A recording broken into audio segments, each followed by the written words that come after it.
నమస్తే, welcome to MR cable TV news. ముందుగా headlines చూద్దాం. మంత్రి ఎన్ఎండి ఫరూక్, ఎంపీ బైరెడ్డి సభ్యులకు కొత్తపల్లి గ్రామంలో పూల వర్షంతో ఘన స్వాగతం పలికిన గ్రామ ప్రజలు.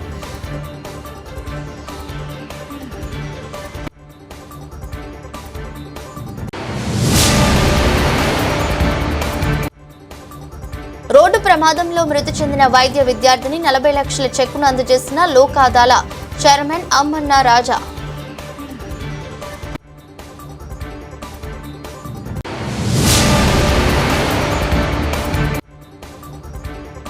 నంద్యాలలో కుక్కల గుంపులుగా స్వైర విహారం, బయటికి రావాలంటే భయపడిపోతున్న ప్రజానికం.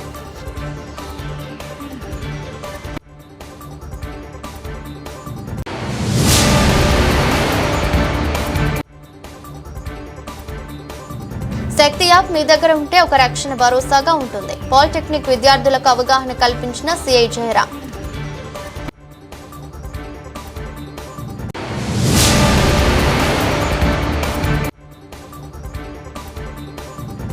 బనగానపల్లెలో 30 లక్షల విలువైన కుండీలు, హరిత వనం ర్యాలీని ప్రారంభించిన మంత్రి బీసీ జనార్దన్ రెడ్డి.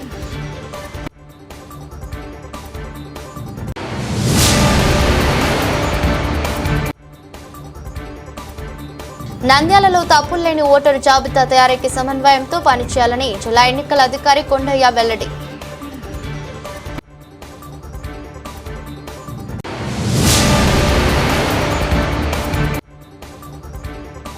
జిల్లాలో శాంతి భద్రతల పరిరక్షణ లక్ష్యం, రాత్రి వేళలో ఆకస్మిక తనిఖీలు నిర్వహించిన జిల్లా ఎస్పీ.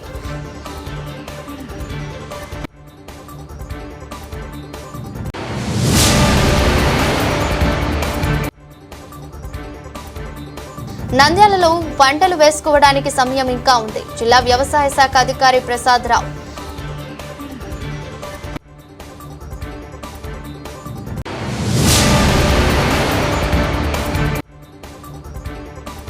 శ్రీశైలంలో భక్తులకు శ్రీ మల్లికార్జున స్వామివారి ఉచిత స్పర్శ దర్శనంపై టోకెన్లు జారీ.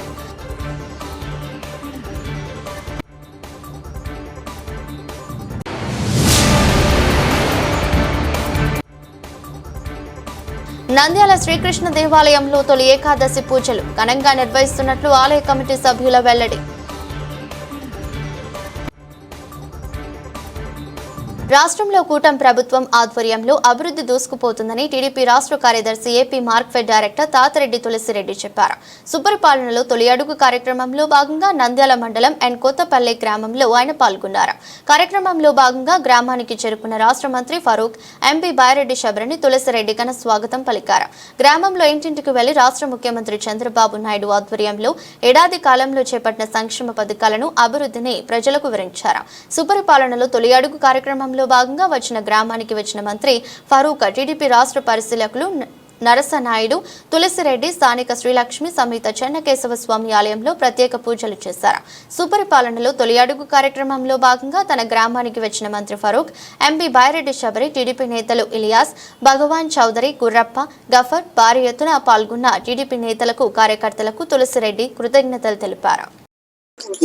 సుపరిపాలన తొలి కార్యక్రమానికి కొత్తపల్లి గ్రామానికి చేసిన మంత్రివర్యులు గారికి, ఎంపీ గారికి, అలాగే అబ్జర్వర్ గారికి, ఇతర నాయకులందరికీ నమస్కారాలు.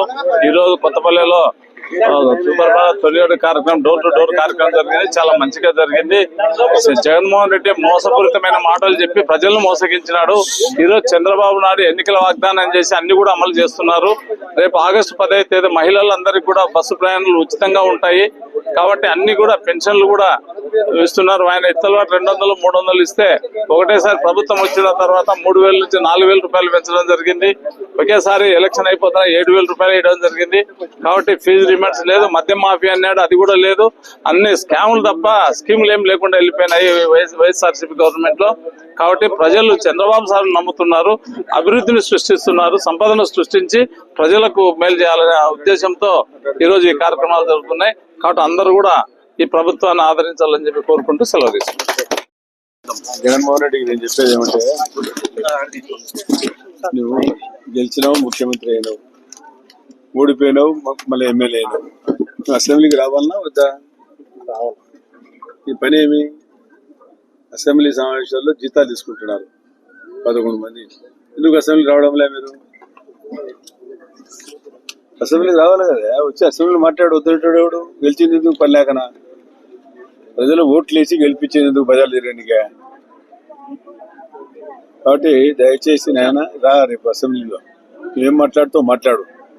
దానికి మా ముఖ్యమంత్రి గారు కానీ మేము కానీ సమాధానం చెప్తాం. ఊరికి రోడ్డు మీద తిరుగుకుంటూ వాళ్ళు రెచ్చగొట్టుకుంటూ ఎప్పుడు వచ్చినా ఏదో కూడా రెచ్చగొట్టడమే, ఏదో కూడా వచ్చిన కాడ తల్లిగాడి పెట్టడం పోవడం. కాబట్టి అసెంబ్లీ కూడా తొందరగా ఉంది. స్పీకర్ గారు ఏమన్నారు, అసెంబ్లీ రాని జీతాలు ఇవ్వకూడదు అన్నారు. జీతాలు తీసుకుంటున్నారు. అది కాన్స్టిట్యూషనల్ అప్లికేషన్ కాదని చెప్పలే, కానీ రావాలా కదా బాధ్యత. ఎంపీ గెలిపించారు, ఎంపీ మాట్లాడుతుంది సమర్థవంతంగా. మరి ప్రభుత్వానికి నిలదీయచ్చు కదా మన ముఖ్యమంత్రిగా గారిని, చంద్రబాబుని. ఎందుకు రావడం లేదు? సిగ్గు. ప్రతిపక్ష హోదా ఇస్తారు, యా పక్షం వేస్తారు సరే, దానికి ఉత్తితే దానికి కాన్స్టిట్యూషనల్ అప్లికేషన్ ఏమని, ఇంతమంది గెలిస్తే ప్రతిపక్ష హోదా ఇస్తారని. చంద్రబాబు నాయుడు గారికి 23 మంది గెలిచారు కాబట్టి 10% 15% ఉండాలా. 10% ఉండవా మీరు? లేవు కదా, ఎట్లా ఇస్తారు? ప్రతిపక్ష 10 మంది గెలిచిన వాడికి ఒంటరిగా మంది కొట్టిస్తారా? చదువుకున్నావు, పబ్లిక్ స్కూల్లో ముఖ్యమంత్రి చేసినావు, అన్ని తెలిసినవి. గెలిచిన ముఖ్యమంత్రి 3వ రోజు ప్రజా విజయం పూర్తి చేసిన. గెలిచిన 3వ రోజే మీటింగ్ జరుగుతుంది, ఒకసారి పెరిగి పరిచినారు. అది డిగ్రీ సెట్ అని ఉండే, చూడిపోను డిగ్రీ సెట్ ఉండే అట్లనే ఉన్నాయి. ఎవరు ఎత్తలేదాన్ని 9 కోట్ల రూపాయలు ఖర్చు పెట్టి చంద్రబాబు నాయుడుగా పెట్టారు. ఆయన గురించి మాట్లాడితే మాట్లాడాలి. కాబట్టి నేను వేడుకునేది అసెంబ్లీకి రానైనా మాట్లాడు, మాకు సజెషన్స్, మంచి సజెషన్స్, ప్రజలకు ఉపయోగపడే సంక్షేమ కార్యక్రమం చెప్తే మేము ఉంటాం. అసెంబ్లీ రాకుండా 2 మంది ఆయన పోనీ ఆయన ఎప్పటి రూటల్లో రావాలి, 10 మంది అన్నా వాళ్ళకి ఏం రోగం, వాళ్ళు రావడంలే. అసెంబ్లీ గెలిచేందుకు రావాలి కదా. కాబట్టి నేను అడ్వైజ్ చేస్తున్నా, దయచేసి తిరగకుండా పాదయాత్రలు మానుకొని అసెంబ్లీ సమావేశాలు జరుగుతాయి. అసెంబ్లీ సమావేశాలు జరిగి మీకు ఏం కావాలో అడుగు అసెంబ్లీలో. ఓకే, మీరే ఒక ప్రశ్న అడిగే ముందు మీరు ఆలోచన చేయాలా. వైసీపీ ప్రభుత్వము పెన్షన్లని కరెక్ట్ గా ఇచ్చిందా? మోసం చేసి ఇస్తామని చెప్పి ఇంతవరకు ఇయ్యలేదు. 5 సంవత్సరాలు మోసం చేసినారు. మరి తగైన బుద్ధి చెప్పినారు. ఇప్పుడు మళ్ళా నేను పాదయాత్ర చేస్తాను అంటే దేనికి పాదయాత్ర చేయాలా? నువ్వు చెప్పిన హామీ ఏదైనా ఫుల్ఫిల్ చేసినావా 5 సంవత్సరాల్లో? లేదు. మరి ఏమన్నా అభివృద్ధి పనులు చేసినావా? లేదు. ఒక క్యాపిటల్ రాజధాని లేకుండా చేసినారు. హైకోర్టు ఇస్తానని మోసం చేసినారు. ఈ రోజు ప్రతి ఒక్కటి నెరవేరుస్తున్నాము, అభివృద్ధి దిశలో వెళ్తున్నాము. తెలుగుదేశం పార్టీ మన రాష్ట్రము మొట్టమొదటి స్థానంలో ఉండడమే మన చంద్రబాబు నాయుడు గారి యొక్క ఉద్దేశము. అట్లా అని చెప్పి అందరము కష్టపడుతున్నాం గాని ఎప్పుడైనా అభివృద్ధి సంక్షేమం జరుగుతున్నప్పుడు మెచ్చుకోవాలి గాని ఇప్పుడు ఎవరో రౌడీ వెధవలని వెనకాల పెట్టుకొని నేను నిన్ను ఎమ్మెల్యే చేస్తా, నేను నిన్ను మినిస్టర్ చేస్తాను అంటే ఎవరు నమ్ముతారు? మంచి వాళ్ళు అనే వాళ్ళు ఉన్నారా ఇంకా పార్టీలో? వాళ్ళ పార్టీలో లేరు, ఎవరు లేరు. ప్రజలకు తెలుసు, వాళ్ళు తగిన బుద్ధి చెప్తారని నేను తెలియజేసుకుంటున్నాను. రోడ్డు ప్రమాదంలో మృతి చెందిన వైద్య విద్యార్థికి చెక్ అందజేశారు. గత 2023 సంవత్సరంలో రోడ్డు ప్రమాదంలో మృతి చెందిన వైద్య విద్యార్థి పర్వేష్ కుటుంబ సభ్యులకు లోకాదాల చైర్మన్ అమ్మన్న రాజా 40 లక్షల రూపాయల చెక్ను అందజేశారు. ఈ సందర్భంగా జడ్జి మాట్లాడుతూ చోలా మండలం ఇన్సూరెన్స్ కంపెనీ వారు న్యాయవాదులు విజయశేఖర్ రెడ్డి, శ్రీనివాసులు రెడ్డి ఆధ్వర్యంలో చెక్ అందింది. ఈ సందర్భంగా జడ్జి మాట్లాడుతూ కక్షిదారులు, రాజ్యదారులు కోట్ల చుట్టూ తిరుగుతూ కాలయాపన చేయకుండా లోక్ అదాలత్ ఆశ్రయిస్తే వారికి త్వరితగతిన సత్వర న్యాయం జరుగుతుందని అన్నారు. కార్యక్రమంలో న్యాయవాదులు సుబ్బరాయుడు, తాలంకి ప్రసాద్, హుసేన్ బాషా, సుబ్బరాయుడు, ద్వారకానాథ్ పాల్గొన్నారు.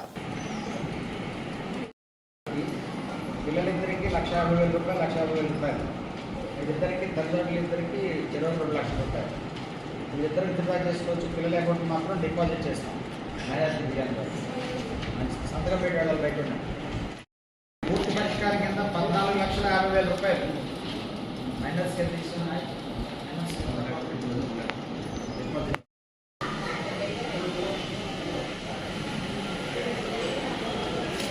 నంద్యాల పట్టణంలో కుక్కల బెడద ఎక్కువ అవుతోంది. కుక్కలు గుంపులు గుంపులుగా స్వైర విహారం చేస్తున్నాయి. చిన్న పెద్ద అని తేడా లేకుండా అందరిపైన దాడి చేస్తున్నాయి. అయినా సంబంధిత అధికారులు పట్టించుకోవడం లేదని ప్రజలు వాపోతున్నారు. దీంతో పట్టణంలో కుక్కల బెడద ఎక్కువ అవుతోంది. గతంలో ఆయా మున్సిపాలిటీలో కుక్కలను బంధించి అటవీ ప్రాంతాల్లో విడిచిపెట్టడం వంటివి చేపట్టేవారు. ప్రస్తుతం అలాంటి చర్యలు తీసుకోకపోవడంతో కుక్కల సంతతి సైతం పెరిగింది. కుక్కలు దాడులు చేస్తుండటంతో పలువురు గాయాల పాలై ఆసుపత్రులకు పరుగులు తీస్తున్నారు. రహదారుల వెంట వెళ్లే ప్రజలు, మూగజీవాలు, పశువులపై కుక్కలు దాడులు చేస్తున్నాయి. ద్విచక్ర వాహనాలపై వెళ్లే వారిని వెంబడిస్తుండటంతో వారు ప్రమాదాల బారిన పడుతున్నారు. పనుల నిమిత్తం ఇతర ప్రాంతాలకు వెళ్లే వారిపై కుక్కలు దాడికి పాల్పడుతుండటంతో ప్రాణాలను అరచేతిలో పెట్టుకుని వెళ్లాల్సిన పరిస్థితి. నంద్యాల పాలిటెక్నిక్ కాలేజీలో శక్తి యాప్ పై విద్యార్థులకు అవగాహన కల్పించిన సిఐ జయరాం ఈ సందర్భంగా స్థానిక నంద్యాల పట్టణంలోని స్థానిక పాలిటెక్నిక్ కాలేజీలో శక్తి విద్యార్థులకు అవగాహన కల్పించారు. సమాజంలో జరుగుతున్న వాటిని ఎలా ఎదుర్కోవాలి, శక్తి యాప్ అంటే మీకు ఒక అండగా, ఒక అన్నగా, ఒక తమ్ముడిగా, ఒక అక్క ఎప్పుడూ పండగా ఉంటుందని, మీ మొబైల్లో శక్తి యాప్ ఉంటే ఒక భరోసా, ఒక రక్షణ కవచంలా ఉంటుందని సిఐ జయరాం విద్యార్థులకు అవగాహన కల్పించారు.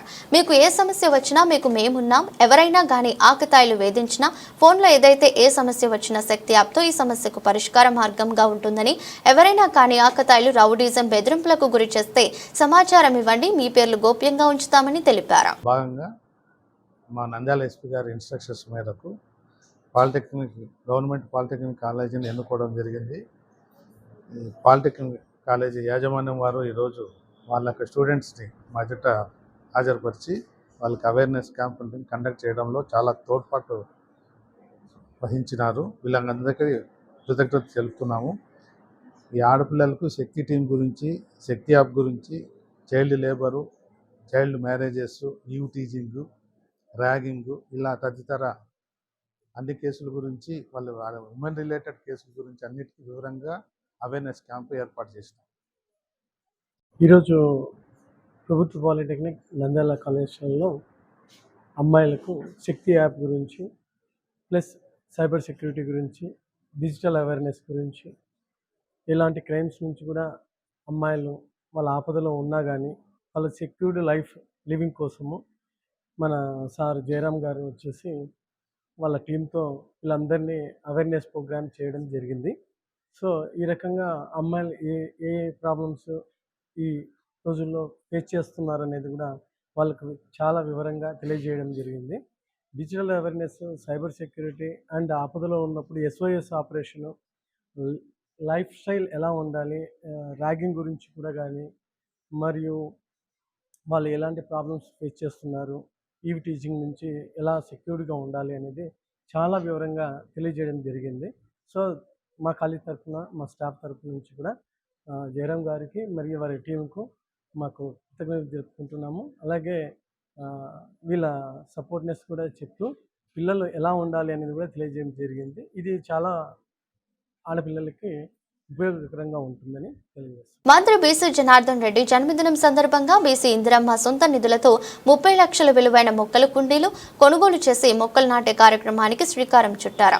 హరిత బనగానపల్లె బహిరంగ సభ అనంతరం పెట్రోల్ బంక్ సర్కిల్ నుంచి బనగానపల్లె ప్రభుత్వ ఆసుపత్రి వరకు నిర్వహించిన ర్యాలీలో మంత్రి బీసీ జనార్దన్ రెడ్డి, కలెక్టర్ రాజ్ కుమార్ గణయ్య, ఉన్నతాధికారులు పాల్గొన్నారు. అనంతరం బనగానపల్లె ప్రభుత్వ ఆసుపత్రిలో కలెక్టర్తో కలిసి మంత్రి బీసీ జనార్దన్ రెడ్డి మొక్కలు నాటడం జరిగింది. కార్యక్రమంలో భాగంగా మొత్తంగా 30 లక్షల విలువైన మొక్కలు, కుండీలు కొనుగోలు చేసి దాదాపుగా 5,000 మొక్కలను నాటడం ద్వారా హరిత బనగానపల్లె సంకల్పానికి శ్రీకారం చుట్టారు. పచ్చని బనగానపల్లెకు శ్రీకారం చుడదాం అన్న మంత్రి స్లోగన్ కు విద్యార్థులు ఉత్సాహంగా కేరింతలతో బదులిచ్చారు. పచ్చదనంతో నింపాలి. ఈ పచ్చదనం వల్ల జరిగేటువంటి లాభం చాలా ఉంది. ఎందుకంటే గతంలో ఈ రోడ్డు వైండింగ్లు కానీ ఇంకా కానీ ఎక్కడ కూడా పచ్చదనం నిండుగా ఉండేది. అటువంటిది ఇక్కడ ఎప్పుడు కూడా చెట్లులాగా చాలా ప్రదేశాలలో, గవర్నమెంట్ హాస్పిటల్స్లో కానీ, స్కూళ్ళల్లో కానీ, కాలేజీలలో కానీ, అదేవిధంగా రహదారికి ఇరువైపులు కూడా అంతా కాంక్రీట్ జంగల్ అయిపోయింది. ఎక్కడ చూసినా సిమెంట్ రోడ్లు వేయడం జరిగింది. అటువంటి పరిస్థితులలో ఏది ఏమైనా మా బనగానపల్లెను పచ్చని బనగానపల్లె ఎక్కడ చూసినా వనం మాదిరిగా ఉండాలని చెప్పి ఉద్దేశంతోనే ఈ రోజు తన సొంత నిధులతో బనగానపల్లె గ్రామంలో కుండీలు ఏర్పాటు చేసుకుని దాదాపుగా 30 లక్షల రూపాయలు తన సొంత నిధులు, నా డబ్బులు కాదు, తను సేవింగ్ చేసుకునే డబ్బులు ఆ డబ్బులతో ఊరంతా కూడా కుండీలు పెట్టాలని, అదేవిధంగా ఈ చెట్లు మొక్కలన్నీ ఊరికి ఇక్కడ ఊరు ఇస్తూ రాలేదు, కడియం వరకు పోయి ఈరోజు ఈ మొక్కలను కూడా తనకి ఇష్టమైనటువంటి మొక్కలనంతటిని కూడా ప్రతి ప్రాంతంలో ఉండాలనేది తీసుకురావడం జరిగింది. అదేవిధంగా పిల్లలకు, అదేవిధంగా కాలేజీ ప్రిన్సిపల్లకు కానీ, యజమానులకు కానీ, గవర్నమెంట్ ఆసుపత్రుల్లో ఉన్నటువంటివి కానీ, అదేవిధంగా గవర్నమెంట్ స్కూళ్ళలో ఉన్నటువంటి ప్రతి ఒక్కరికి కూడా నేను ఒక్కటే చెప్తా ఉన్నాను, చెట్లు మీరు మారుతాను, దాన్ని కాపాడుకోవలసిన బాధ్యత మీది. మనమందరం కూడా చెట్లను బతికించుకుందామా? తయారు చేద్దామా? మన ఇంట్లో ప్రతి ఒక్కరు ఒక మొక్క నాటుకున్నామా? Thank you. అదేవిధంగా పట్టణ ప్రజలకు కూడా చాలా చోట్ల అందరికీ కూడా వ్యాపారస్తులకు, ప్రజలకు ఒక్కటే విన్నవిస్తా ఉన్నాను, ఏదైతే మన బనగానపల్లిలో పచ్చని పనిచేస్తామో, ఒక ఆక్సిజన్ కానీ, ఆహ్లాదకరమైన వాతావరణం కానీ, ఈ యొక్క ప్రయాణంలో మన అందరూ కూడా పచ్చగా ఉంటే బ్రహ్మాండంగా ఉంటుంది. ఎవరైనా చూస్తే బనగానపల్లిని ఆదర్శంగా తీసుకోవాలి. ప్రతి కాలేజీలో కానీ, గవర్నమెంట్ ఆఫీసులలో కానీ ఒక్క మొక్క కూడా చెడిపోకుండా కాపాడితే ఆ మహా ముక్క. నంద్యాల తప్పులు లేని ఓటరు జాబితా తయారీకి సమన్వయంతో పనిచేయాలని జిల్లా ఎన్నికల అధికారి కొండయ్య సూచించారు. నంద్యాల పట్టణంలోని స్థానిక రెవెన్యూ కార్యాలయంలో నియోజకవర్గంలోని పొలిటికల్ పార్టీ ప్రతినిధులు, అధికారులతో సమావేశం నిర్వహించారు. ఈ సందర్భంగా ఆయన మాట్లాడుతూ ప్రతి నెల పొలిటికల్ నాయకులతో సమావేశం నిర్వహించడం జరుగుతుందని, అదేవిధంగా పోలింగ్ కేంద్రాలు, ఓటర్ జాబితా మార్పులు, చేర్పులపై చర్చించడం జరుగుతుందని, వలస వెళ్లిన వారి ఓట్లను బదిలీ చేయడంతో పాటు మరణించిన వారి పేర్లు జాబితా నుంచి తొలగించాలని కోరారు. 18 సంవత్సరాల నుండిన కొత్త ఓటర్లను నమోదు చేయాలని అధికారులను ఆదేశించారు. నమస్కారం. భారత ఎన్నికల సంఘం ఆదేశాల మేరకు నంద్యాల నియోజకవర్గంలో ప్రతి నెల అన్ని రాజకీయ పక్షాల ప్రతినిధులతో సమావేశం ఏర్పాటు చేయడం జరుగుతుంది ప్రతి నెల మొదటి వారంలో. అందులో భాగంగా ఈరోజు కూడా ఈ సమావేశాన్ని ఏర్పాటు చేయడం జరిగింది. ఈ సమావేశం యొక్క ముఖ్యమైనటువంటి ఉద్దేశం ఏంటంటే, ఏదైతే ప్రస్తుతం ఉన్నటువంటి ఓటర్ల జాబితా గురించి, ప్రస్తుతం ఉన్నటువంటి పోలింగ్ స్టేషన్ల గురించి ఏవైనా మార్పులు కానీ, చేర్పులు కానీ చేయడంలో, అదేవిధంగా బూత్ లెవెల్ ఆఫీసర్స్ సంబంధించిన విషయాల్లో కానీ అవగాహన కల్పించడం, వారి యొక్క సలహాలు, సంప్రదింపులు తీసుకొని భవిష్యత్తులో చక్కటి ఓటర్ లిస్ట్ తయారు చేయడం, అదేవిధంగా రాబోయే ఎన్నికలు సజావుగా, ఫ్రీగా జరగడం కోసం కావలసినటువంటి ఏర్పాట్లు చేయడం ఈ సమావేశం యొక్క ముఖ్యమైనటువంటి ఉద్దేశం. అందుకే ఇప్పుడు మనకి ఈ సంవత్సరం కూడా ఈ కొత్తగా ఓటర్ల నమోదు కార్యక్రమం అనేది మనకి జూన్ నెల నుంచి ప్రారంభమైంది. అందులో భాగంగా ఓటర్ లిస్ట్, పోలింగ్ స్టేషన్ల యొక్క పరిశీలన కూడా పూర్తయింది. తదుపరి ఎన్నికల షెడ్యూల్, మన ఎన్నికల కమిషన్ యొక్క షెడ్యూల్ ప్రకారము ఈ కార్యక్రమం కొనసాగుతుంది. ఇప్పుడు పోలింగ్ స్టేషన్స్, అన్ని పోలింగ్ స్టేషన్లు కూడా ప్రస్తుతం ఉన్నటువంటి నియోజకవర్గంలో 286 పోలింగ్ స్టేషన్స్ వెరిఫై చేయడం జరిగింది. అందులో భాగంగా అంటే ఏ పోలింగ్ స్టేషన్లు అయితే ఓటర్ల సంఖ్య 1200 కంటే ఎక్కువ ఉందో వాటిని మరొక కొత్త పోలింగ్ స్టేషన్ ఏర్పాటు చేయడము, ఎక్కడైనా ఉన్నటువంటి పోలింగ్ స్టేషన్లు శిథిలమైన, పడిపోయే పరిస్థితిలో ఉంటే వాటి ప్లేస్లో కొత్త పోలింగ్ చేయడం కూడా జరుగుతుంది. ఆ విధంగా ఇప్పుడు సుమారుగా ఈ వెరిఫికేషన్లో 49 పోలింగ్ స్టేషన్లు ఐడెంటిఫై చేయడం జరిగింది. ఇవన్నీ కూడా ఈ రాజకీయ పక్షాలు ముందు పెట్టి వారి యొక్క సలహాలను కూడా తీసుకొని తర్వాత షెడ్యూల్ ప్రకారం వాటిని ఫైనల్ చేయడం జరుగుతుంది. నంద్యాలలో రాత్రులు అనవసరంగా తిరిగే ఆకతాయిలపై కఠిన చర్యలు తీసుకుంటామని ఎస్పీ ఆదిరాజ్ సింగ్ రాణా హెచ్చరించారు. గురువారం అర్ధరాత్రి పట్టణంలోని 1వ పట్టణ, 2, 3వ పట్టణ పోలీస్ స్టేషన్ల పరిధిలోని ఆయా కాలనీలో ద్విచక్ర వాహనంపై ఎస్పీ తిరుగుతూ ఆకస్మికంగా రాత్రి గస్తీని తనిఖీ చేశారు. అర్ధరాత్రి ఓపెన్ ఉన్న దుకాణాలను తనిఖీ చేసి తిరుగుతున్న ఆకతాయిలను ప్రశ్నించారు. రాత్రి సమయంలో వ్యాపార సముదాయాలు, బార్లు, మద్యం దుకాణాలు చట్ట వ్యతిరేక కార్యకలాపాలకు పాల్పడరాదని, సమయపాలన పాటించని వారిపై చర్యలు తీసుకుంటామన్నారు. ప్రజల భద్రత రక్షణకు జిల్లా వ్యాప్తంగా ముమ్మరంగా గస్తీ నిర్వహిస్తూ ఉండాలన్నారు. అధికారులు విధుల్లో నిర్లక్ష్యం చేస్తే చర్యలు ఉంటాయని హెచ్చరించారు. ఎస్పీ, పోలీసులు తదితరులు పాల్గొన్నారు. నంద్యాలలో పంటలు వేసుకోవడానికి సమయం ఇంకా ఉందని, రైతులు ఎవరూ ఆందోళన చెందాల్సిన అవసరం లేదని, ఎక్కువగా చెరువులు కొనుగోలు చేసి రైతుల నిల్వ చేస్తున్నారని, అలాంటి ఆదరణ చదవకుండా ఎరువులు అందుబాటులో ఉన్నాయని జిల్లా వ్యవసాయ శాఖ అధికారి ప్రసాదరావు పేర్కొన్నారు. వారు మాట్లాడుతూ పంటలు వేసుకోవడానికి సమయం ఇంకా ఉందని, రైతులు ఎరువులు కొనుగోలు చేసుకుని ఎక్కువగా నిల్వ చేస్తున్నారని, అలా చేయవద్దని, మీకు సకాలంలో ఎరువులు అందుబాటులో ఉంటాయని రైతులకు పలు సూచనలు, సలహాలు తెలిపారు.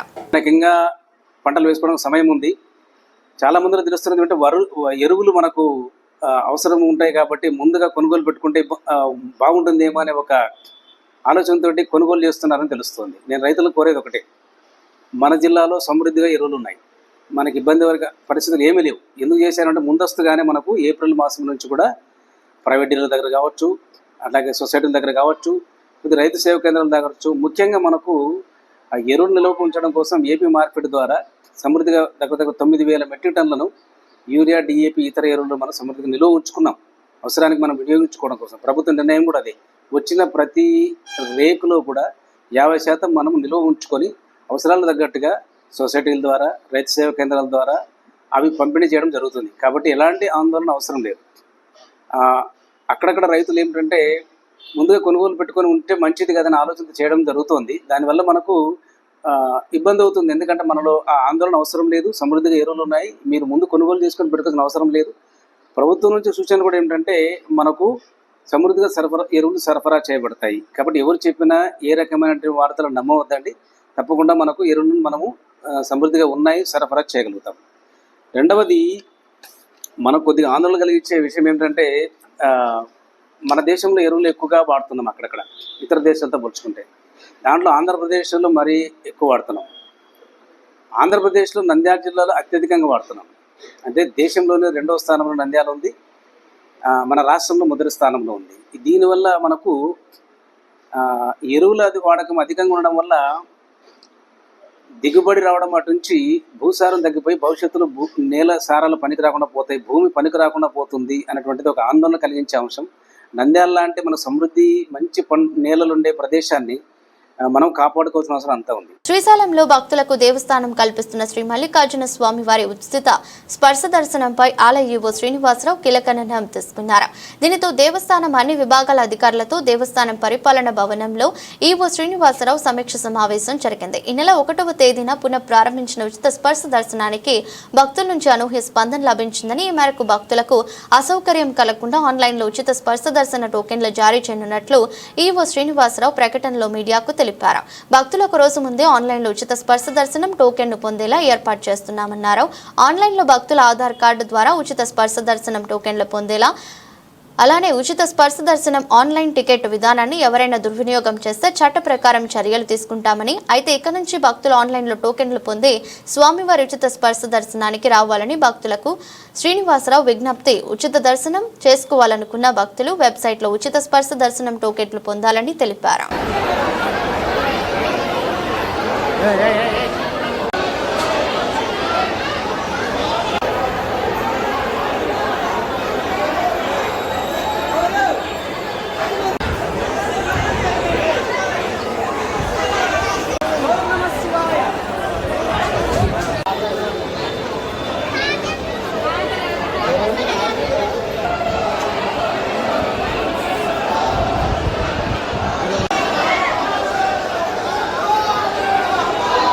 నంద్యాల పద్మావతి నగర్ శ్రీకృష్ణ దేవాలయంలో తొలి ఏకాదశి పూజలు ఘనంగా నిర్వహిస్తున్నట్లు ఆలయ కమిటీ సభ్యులు తెలిపారు. ఈ సందర్భంగా మాట్లాడుతూ ఆదివారం తెల్లవారుజాము నుండి స్వామివారికి పంచామృత అభిషేకం మరియు ప్రత్యేక పూజలు, అలంకరణ నిర్వహించడంతో పాటు గోపూజ నిర్వహించడం జరుగుతుందన్నారు. పట్టణ ప్రజలకు తెలియజేయడం ఏమనగా, ఈ ఆషాఢ మాసంలో మొదటగా వచ్చే ఏకాదశిని తొలి ఏకాదశి అంటారు. భక్తులు విశేషంగా పూజలు జరుపుకుంటారు. స్వామివారు అనుగ్రహిస్తారని ప్రతి ఒక్కరికి నమ్మకం. పద్మావతి నగర్ శ్రీకృష్ణ మందిరంలో వివిధ రకాల పూజా కార్యక్రమాలు ఏర్పాటు చేయడం అనేది, కావున భక్తాదులందరూ ఈ అవకాశాన్ని ఉపయోగించుకోవాలని కోరుచున్నాము. పద్మావతి నగర్ శ్రీకృష్ణ మందిరం, నంద్యాల.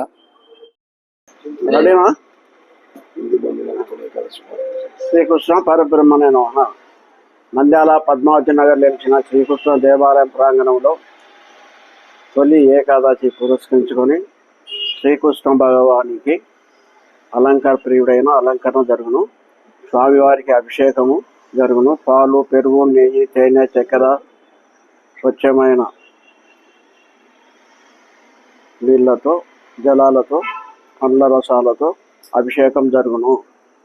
స్వామివారికి అలంకరణ జరుగును. స్వామివారి పట్టు వస్త్రాలు, వర్ణహారాలతో, పుష్పహారాలతో, తులసిమాలతో అలంకరణ జరుగును. స్వామివారికి శ్రీకృష్ణ భగవాన్ని దర్శించి స్వామి 6 గంటలకు దర్శించుకోవచ్చు. అలాగనే గోపూజ, అమ్మవారికి గోపూజ మాతకు పూజలు ఏర్పాటు చేయించున్నాము. నంద్యాల పరిసర ప్రాంతం నుండి భక్తులకు స్వామివారిని దర్శించి గోపూజలో పాల్గొని తీర్థ ప్రసాదాలు పొందగలరు. ఓం శ్రీకృష్ణ పరబ్రహ్మణే నమః. శ్రీకృష్ణ పరబ్రహ్మణే నమః. కృష్ణం వందే జగద్గురు. నంద్యాల పట్టణ ప్రజలకు, పరిసర గ్రామాల ప్రజలకు 2025 సంవత్సరము తొలుత వచ్చిన ఏకాదశి పర్వదిన సందర్భంగా మీకు అందరికీ తొలి ఏకాదశి శుభాకాంక్షలు తెలియజేసుకుంటూ, రేపు మన దేవాలయంలో తొలి ఏకాదశి పర్వదిన వేడుకలు జరుగుతున్నాయి. కాబట్టి భక్తులందరూ వచ్చేసి ప్రాతకాలనే పంచామృత అభిషేకాలతో చేయించి తదుపరి పిమ్మట గోపూజ కూడా ఉంటుంది.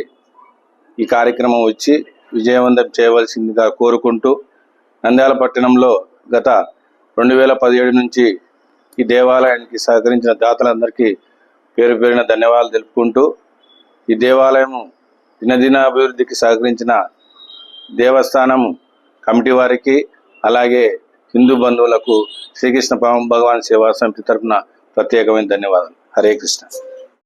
శ్రీకృష్ణ పరబ్రహ్మణే నమః. హిందూ బంధువులందరికీ తొలి ఏకాదశి శుభాకాంక్షలు. తొలి ఏకాదశి రోజు ఈ మన హిందువులకు మొదటి పండుగ మనం అనుకుంటాము. ఈ పండుగ రోజు అభిషేకాలు, పూజలు పాల్గొని పాల్గొన్న భక్తులకు ముక్తి లభిస్తుందని మన పురాణాలు చెప్తున్నాయి. కాబట్టి ప్రతి ఒక్క హిందూ బంధువు తప్పక శ్రీకృష్ణ దేవాలయంలో జరగబోయే అభిషేకము మరియు తర్వాత గోపూజ కార్యక్రమంలో పాల్గొని తీర్థప్రసాదములు వేసుకొని తీర్థప్రసాదం కలుపుకొని తీసుకోవాలని కోరుకుంటున్నాము. అందరూ తప్పక రావాల్సిందిగా ప్రార్థిస్తున్నాము. వార్తలు ముగించే ముందు మరోసారి హెడ్లైన్స్. మంత్రి ఎన్ఎండి ఫరూక్, ఎంపీ బైరెడ్డి సభ్యులకు కొత్తపల్లి గ్రామంలో పూల వర్షంతో ఘన స్వాగతం పలికిన గ్రామ ప్రజలు.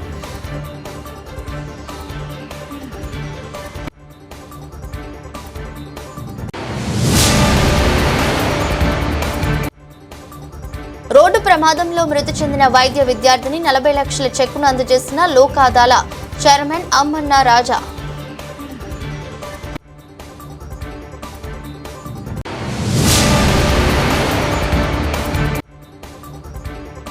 నంద్యాలలో కుక్కల గుంపులుగా స్వైర విహారం, బయటికి రావాలంటే భయపడిపోతున్న ప్రజానికం.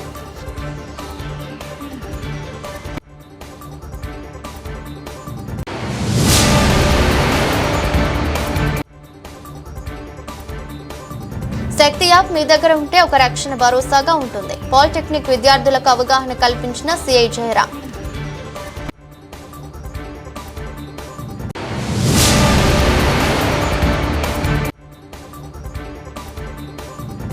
బనగానపల్లిలో 30 లక్షల విలువైన కుండీలు, హరిత వనం ర్యాలీని ప్రారంభించిన మంత్రి బీసీ జనార్దన్ రెడ్డి.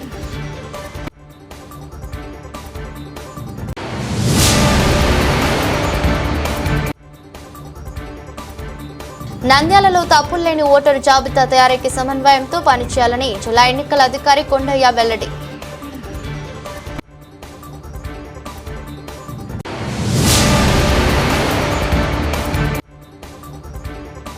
జిల్లాలో శాంతి భద్రతల పరిరక్షణ లక్ష్యం, రాత్రి వేళలో ఆకస్మిక తనిఖీలు నిర్వహించిన జిల్లా ఎస్పీ.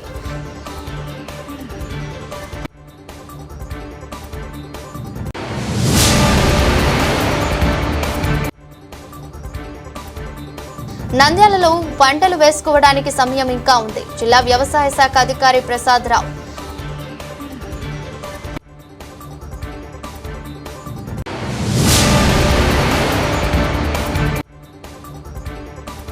శ్రీశైలంలో భక్తులకు శ్రీ మల్లికార్జున స్వామివారి ఉచిత స్పర్శ దర్శనంపై టోకెన్లు జారీ.